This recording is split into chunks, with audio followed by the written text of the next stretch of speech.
ಓಂ ದಕ್ಷಿಣಾಮೂರ್ತಯೇ ನಮಃ. ನಮ್ಮ ನಿತ್ಯ ಜೀವನದಲ್ಲಿ ನಾವು ಸುಖವಾಗಿರಬೇಕು, ಯಾವುದೇ ಗ್ರಹಕಾಟ ಇರಬಾರ್ದು, ದೋಷಗಳಿಂದ ಮುಕ್ತರಾಗಿರಬೇಕು, ಸಂತೋಷವಾಗಿರಬೇಕು ಅಂತಕ್ಕಂಥ ಒಂದು ಮನೋಭಾವನೆ ಇಟ್ಕೊಂಡು ಪೂಜೆ ಪುನಸ್ಕಾರಗಳು, ಹೋಮ ಹವನಗಳನ್ನು ಮಾಡಿಕೊಂಡು ಇರ್ತೀವಿ.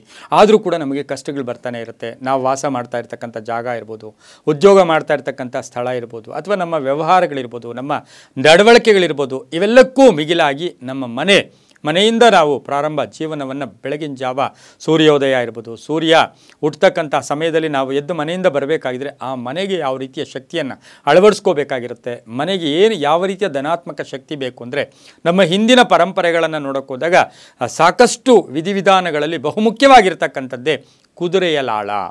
ಅದನ್ನು ನಾವು ಕುದುರೆಯ ಲಾಳ ಅಂತ ಏನು ಕರಿತೀವಿ, ಕುದುರೆಯ ಶೂ ಅಂತ ಕರಿತೀವಿ. ನಾವು ಹೇಗೆ ಶೂ ಹಾಕ್ಕೊಳ್ತೀವೋ ಹಾಗೆ ಕುದುರೆ ಕೂಡ ಲಾಳ, ಕುದುರೆಯ ಲಾಳ ಅಂತೂ ಕೂಡ ನಾವು ಕರಿತೀವಿ. ಇದು ವಾಸ್ತು ರೀತಿ ಬಹಳಷ್ಟು ಮಹತ್ವವನ್ನು ಪಡ್ಕೊಂಡಿರ್ತಕ್ಕಂಥದ್ದು.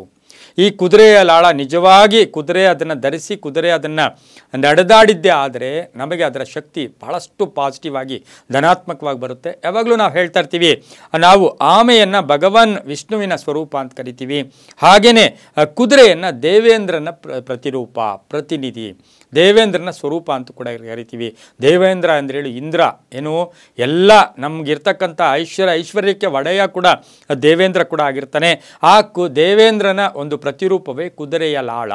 ಯಾಕೆಂದರೆ ಕುದುರೆ ಎಲ್ಲ ಕಡೆ ಓಡಾಡುತ್ತೆ, ಗಟ್ಟಿಯಾಗಿರುತ್ತೆ, ಧೈರ್ಯವಾಗಿರುತ್ತೆ, ಸ್ಥೈರ್ಯವಾಗಿರುತ್ತೆ. ಎಲ್ಲ ಶಕ್ತಿಯನ್ನು ಕೂಡ ಅದು ಕಾಲಿನ ಮುಖಾಂತರ ಅದು ಪಡ್ಕೊಂಡಿರುತ್ತೆ. ಆ ಕಾಲಿನ ಮುಖಾಂತರ ಆ ಕುದುರೆ ಲಾಳದಲ್ಲಿರುತ್ತೆ.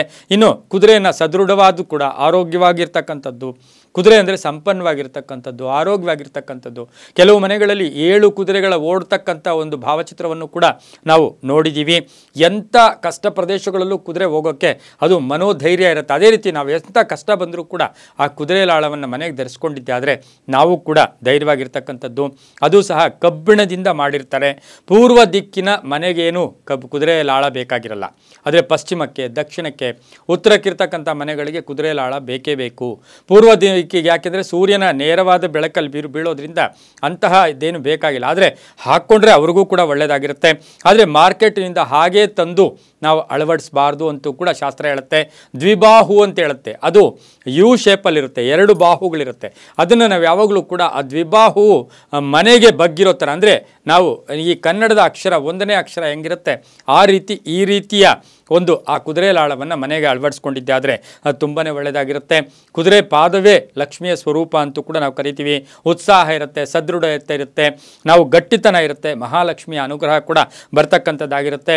ಕೇವಲ ಭಾರತ ದೇಶ ಅಲ್ಲ, ಪಾಶ್ಚಾತ್ಯ ದೇಶಗಳಲ್ಲೂ ಕೂಡ ಕುದುರೆ ಲಾಳಕ್ಕೆ ಅಷ್ಟೊಂದು ಶಕ್ತಿ ಇರ್ತಕ್ಕಂಥದ್ದು, ಧನಾತ್ಮಕ ಶಕ್ತಿಯನ್ನು ಹೀರ್ಕೊಳ್ತಕ್ಕಂಥದ್ದು. ಆದರೆ ಒಂದು ತಪ್ಪೇನು ಅಂದರೆ ಬೆಳ್ಳಿಯ ಕುದುರೆ ಲಾಳ, ಚಿನ್ನದ ಕುದುರೆ ಲಾಳ ಮಾಡಿಸ್ಕೋಬಾರ್ದು. ಅದು ಕೇವಲ ಕಬ್ಬಿಣದ ಕುದುರೆ ಲಾಳ ಮಾತ್ರ ಆಗಿರಬೇಕು. ಗ್ರಹ ದೋಷಕ್ಕೆ, ಆರ್ಥಿಕ ತೊಂದರೆಗಳ ನಿವಾರಣೆಗೆ ವಾಮಾಚಾರಗಳನ್ನು ಮಾಡಿದರೆ ತಕ್ಷಣ ಹೊರಟೋಗ್ಬಿಡುತ್ತೆ. ಅದು ಗುರುವಾರ, ಯಾವ ವಾರ ತರಬೇಕು, ಗುರುವಾರ ತರಬೇಕು. ಗುರುವಾರ ತಂದು ಆ ಕುದುರೆ ಲಾಳವನ್ನು ಚೆನ್ನಾಗಿ ಅಭಿಷೇಕ ಮಾಡಿ, ಅದರಲ್ಲೂ ಕೂಡ ಗೋಮೂತ್ರದ ಮುಖೇನ ಅಭಿಷೇಕ ಮಾಡಿ ಆ ಕುದುರೆ ಲಾಳವನ್ನು ಮನೆಗೆ ಅಳವಡಿಸ್ಕೋಬೇಕಾಗಿರುತ್ತೆ.